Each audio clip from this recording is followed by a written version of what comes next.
was like this was not here. It was totally different. And I got nauseous, and then I started hearing a whisper from this side, and I was trying to whisper. I tried to hear her, and I could hear you guys talking, and I couldn't hear her. You stopped talking, and I heard her. I can't get her. I can't get her. Help me.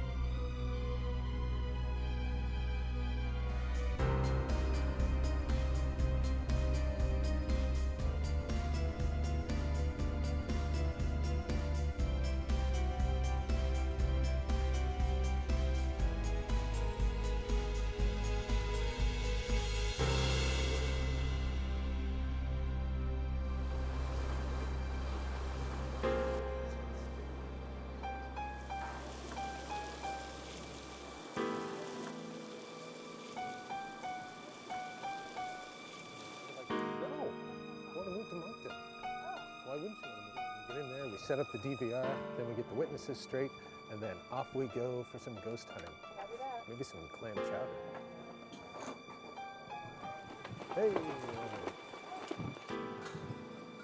The Five Fisherman restaurant in Halifax, Nova Scotia is best known for its fine cuisine. However, it's also well known as a hotspot of alleged paranormal activity that's often associated with the building's rich history. In 1912, when the Titanic sank, many of the bodies that were recovered were brought to a funeral home that was connected to the building. Several years later, in 1917, Halifax was devastated by the explosion of a munition ship in the harbor. Thousands died, and many of the victims were brought to the funeral home in preparation for their eventual burial. Many people theorize that the victims of these terrible disasters are somehow linked to the paranormal activity that's been reported over the years at the Five Fisherman restaurant. Holly and I arrived at the Five Fisherman around closing time and prepared to spend the entire evening there. Inside, we were greeted by Leonard Currie and Sandra Gardner, two longtime employees of the restaurant. Leonard was the first to tell us his story.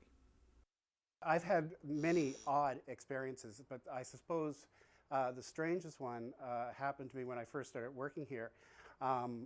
I didn't know about the history or the reputation of the building, and on this particular day I came in at 3 o'clock in the afternoon to set up the salad bar. At 3 o'clock in the afternoon I'd be the only person in the dining room. We opened at 5 o'clock. And so I'd go about taking items for the salad bar across the main room in front of the bar. And as I was passing by on one of my trips, I'd heard a crash come from behind me. So it came from behind the bar area here, proceeded up here, and at that time this room was a smoking section. There was a stack of ashtrays here, and one was lying on the floor, which I thought was odd, but obviously had fallen off. So I bent down to pick it up, and when I stood up, I was looking in this mirror. And in this mirror, I could see a man walking down past the stables. It happened so fast, but what I remember thinking was, he's wearing something that's from a different time. So I never said anything about it, but a few years after that, there was an assistant manager that was at the salad bar, and he was talking on the phone, and again, it was 3 o'clock in the afternoon, and he was the only person in the dining room. And at one point, saw a man standing on the landing, and he said, "Excuse me, sir, I'll be right with you." He finished his conversation and went to find this gentleman and see what he wanted. There was nobody there. He went down to the foyer, and the foyer was empty, and he checked the door. The door was locked, so there was no way anybody could come in. And he was telling me about this experience later on that evening when we were working together, and it was the first time I told anybody about what happened to me, and the description of the guy matched in terms of what we remember him wearing and the fact that he had this long white hair. Leonard's description of the white-haired gentleman made me think that perhaps he had had something to do with the funeral home. With the detailing in the long black coat, maybe he was an employee or even the owner. Whoever he was not alone. Sandy spoke of her experiences here, and they were of another entity altogether.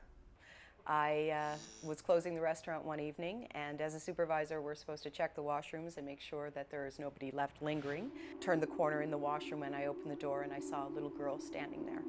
She pleaded with me with her eyes. Her eyes stayed with me, and they still stay with me. I can still see her eyes, and she was a very unhappy young lady. I was quite upset by it because she really did seem very, very unhappy. By the look in her eyes, she had been trying for a long time to communicate with somebody, and it just happened to be she had gotten up enough energy to show herself, and I happened to be the one she showed herself to.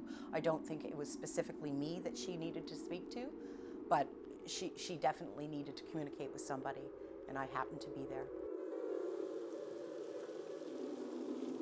There were certainly lots of reports of paranormal activity at the Five Fisherman. The most compelling ones were the story of the white-haired man who had been seen in the dining area and around the salad bar, and the sightings of the sad little girl in the ladies' washroom. Holly and I decided to place our infrared cameras in the dining room overlooking the mirror and the salad bar. We also ran one camera upstairs into the ladies' washroom. On this occasion, we also had a thermal camera with us, and of course, our digital audio recorders. After we finished setting up our infrared cameras, our next order of business was to set up a trigger item in the salad bar. All right, So what we have here is a trigger object, because part of the story of the Five Fishermen is that the ghosts might be from the Halifax explosion of 1917 or the Titanic disaster of 1912. So something in the early 20th century. We've got an original photo from that time period of a steamship, I guess. Mm-hmm. And what we're going to do is we're going to place it in the salad bar, which sounds strange, but this is an area where apparently a lot of paranormal activity has taken place. So we're going to place it in here. We're going to mark it with some tape. Oops. And not only from the time period, but was actually on a wall in a house in Halifax during the Halifax explosion.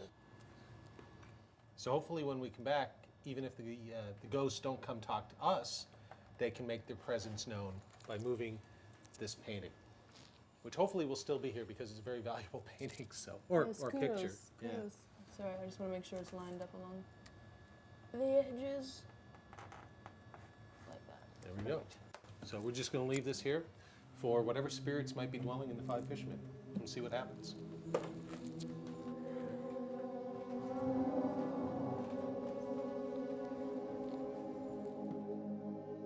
Once we had finished setting up the pictures, the trigger item, we asked Sandy to show us up to the ladies' washroom where she had seen the little girl. So this is the upstairs bathroom.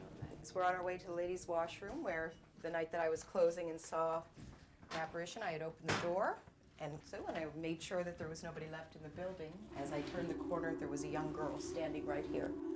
And how long did you say you had seen her for? I think it was just seconds, but it was her eyes that I focused on. And she looked the at most, you? and she did definitely look at me. And without question. After you saw her for several minutes, several seconds. She dissipated? She did. Before your eyes, you saw her disappear? I think I might have shut my eyes and opened my eyes again, and she was gone.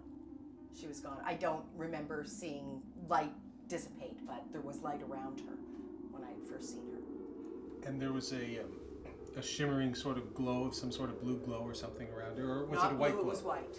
It was white. It was colorless. After hearing Sandy's story, Holly and I decided to spend some time investigating the ladies' washroom. We're interested in learning about you. So, if you wish, take the opportunity, say hello in whatever way you see fit, provided you're friendly. Nice claws. Well, it's the lawyer in me. I just want to make sure that we've covered all the angles. And it didn't take long for something unusual to happen.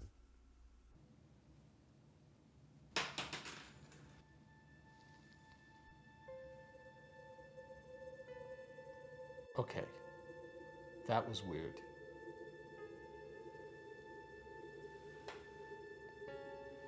I don't even know what that was. I seriously don't know what that was. That was odd. That was... The handles on the door are hot. So what we were doing is, Holly and I were sitting up here in the ladies' bathroom where I know it sounds strange, but where Sandy some time ago saw a small young child sitting right where we're sitting now. She came around and saw it here. And so we hung out here for about half an hour, and we had the tape recorder going, and we'll see what kind of audio phenomenon we might have picked up on that. We had the thermal cam going, all sorts of stuff. And we're just sitting there, not even talking, and all of a sudden we hear what sounds like a penny dropping. I thought it was a penny at first, I thought it was a coin. And it came from over here, absolutely no question, right over here. And so there was nothing on top of the counter here. Completely Sorry, flat, that is as you now. can see. But, The yeah. only thing I can think of is that if there was something, I thought maybe there was a Yeah. indentation in the wood down But here. there isn't. It's completely flat, if Yeah. you can actually get down there and see that. Yeah. And the other thought I had, just by looking, you've got the copper piping. So perhaps if it had slid down the edge here some Might have time been- ago, Might it have been on could the have copper slipped piping. off, but... But here's where we were, and You got that? I gotta.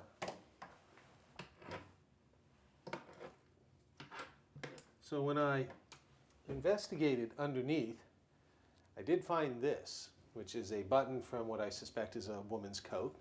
Perhaps not unusual to find in a bathroom, Not at woman's all. bathroom. But here's the thing: it was directly right under the middle of this. So how did it? If it fell, where did it fall from? It didn't roll. There was no audible rolling. The only place it could have fallen from was from somehow this copper pipe here. So here's where it would. Here's how it would have gone down. Like that. But that's not where it was. It was, even if it was right here, Still rolls. and that is possibly what we heard. Because now, if you put it there, it's more or less, it was like some form of coinage. Where's that button? Oh, there it is. Ah, it's got me. Uh-oh. Well, it's really, Cute, that's cute. it's really dirty under there. Things I do for science. That's my good suit. Ew. Penny. Button. Oops. Okay, try that one Preferably again. button not dropping on the money. Oh, that one sounded different altogether. Yeah, but still, like... See how it bounces? Did you hear that? It's hollow. Half an hour into the investigation, and we had already had something happen. But a thorough search of the area revealed a probable explanation in the form of a button from a lady's coat. However, the fact that it fell at the time it did is certainly a coincidence at the very least, and perhaps represented something even stranger. We concluded our investigation of the ladies' washroom and then moved to the dining room area. We sat down directly under the mirror where Leonard had seen the apparition of a white-haired man. After about an hour in the dining room with nothing out of the ordinary happening, Paul and I decided to conclude the investigation. We went back to check on the trigger item, which sadly hadn't moved. It was getting late, probably about 3 a.m. in the morning, so we thought we'd wrap it up for the night. We were pretty happy with what we had thought had been a very interesting evening. However, it wasn't until we got back and were reviewing the footage and the evidence that we were surprised at how much was really going on around us that night. One piece of evidence that was recorded by our infrared cameras overlooking the salad bar caught our attention. We're always careful when reporting DVR evidence. In most cases, light anomalies can be explained by dust or insects reflecting off the infrared light. In this case, however, the light anomaly is an unusual shape and size and follows a path around the salad bar that one could imagine a human being, or in this case, possibly a spirit, might follow. Watch for a seemingly transparent shadow that appears at the left side of the screen, and then follow it as the shadow passes by the trigger item and becomes more visible just before it disappears off camera at the right of the screen. Could this have been a curious spirit examining the picture of the ship? We don't know, but perhaps our trigger item worked better than we first thought. Our digital audio recording devices also picked up a strange and anomalous piece of evidence as Holly and I were beginning our investigation of the ladies' washroom, just prior to the button dropping on the floor. As Holly and I listened to the clip a few days later, we heard something that sounded to us very much like a distraught young child, which fit with the story that Sandy had told of the little girl in the ladies' washroom.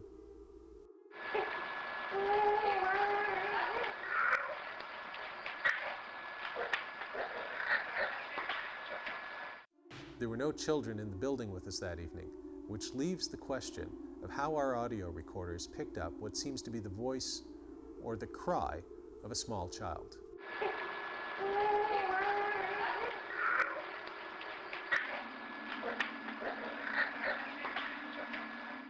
Holly Kelly and I had some very interesting experiences during our visit to the Five Fisherman. The object that dropped in the bathroom, the anomaly that appeared in the DVR footage at the salad bar, and the audio evidence that sounded similar to a crying child. It was this last piece of evidence, the recorded cry of the small child in the washroom, that I found both compelling and also extremely disturbing. We decided to return on another day with Kelly Muse, a local psychic and spiritual healer with whom we had worked before. I was interested to see what she might sense about the building. We showed Kelly to the 3rd floor where Sandy had seen the little girl. We wanted to give Kelly a chance to explore the space on her own, so we decided to split up. Paul offered to go sit in the girls' washroom alone, go figure, and I decided to go back down to the dining room. I got curious though, and I decided to come back up to see how Kelly was doing, and I was glad I did. She had been able to sense the spirit of a woman in the hallway, who she felt was forcibly being separated from her daughter by another spirit. And Bridget told me she had felt something on the steps, and I were walking, and I stopped, and I went toward the chair, and I felt an overwhelming feeling of dizziness. It was like, I'm like, okay, something's wrong here. I sat there, and it was like I spaced out, totally spaced out. It was like this was not here. It was totally different.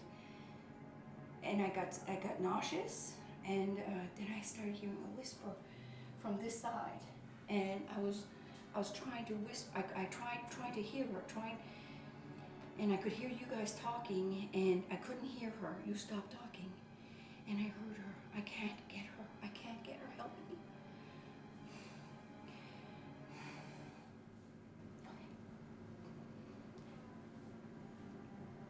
I'm sorry. And I said, why can't you go get her? He won't let me. And that's when I saw there's someone in the bathroom. It's a male, and his face is half gone. I don't know who he is. I had never seen Kelly this distraught before. She was obviously having an intense emotional experience. So I asked her what we needed to do next. I only know one way to help, and it's what I know. I have my holy water, and we have to cleanse this place, absolutely, and send whatever's there away so she can come get her. Why would he be keeping her here? Because he's by himself. He does not want to be by himself. And she's afraid. Okay. He doesn't want her to go. So what do you... So we have to send him away. We have to make him go so he's away from here. Kelly and I entered the men's washroom where she had sensed a male spirit keeping the little girl spirit from moving on. She began conducting her spiritual cleansing ritual, and as she was concluding it, I began to have the oddest sensation in my right arm. I want you to see in your mind, Holly, a light, a bright light, a beautiful light. And I want you to send him towards it. Me? Yes. Close your eyes. What if I send him to the wrong place? No, there's only light. There's nowhere else to go. He's already in the darkness. He needs to go to the light. So vision the light, see the light. Now show him the light. Just like he turns around and there it is. I want you to go to the light. Say it. Go to the light. Okay. Say, I want you to go to the light. I want you to go to the light. This is what ghost investigating is, I've discovered on my journey. A lot of just sitting for minutes, hours even, with nothing happening. And then you get that one moment when something happens that changes the way you perceive your reality and the things around you and the world that we live in. Arm is tingling. Yep, My right arm is tingling. yep, he's going. He's turning. I don't know if I've had that moment, but I've had a couple of moments that were genuinely weird. And one of them happened in here, which is why we're back trying to recreate it. My arm is numb. It's okay, it's okay.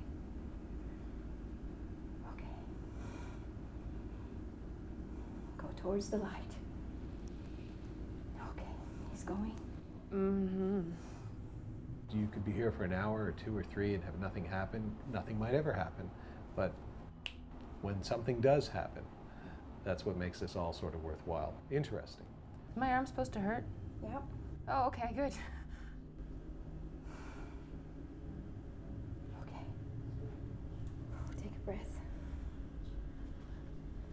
Oh, crap.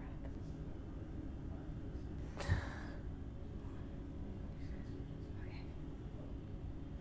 Okay. He's gone. Do you not feel the air different here?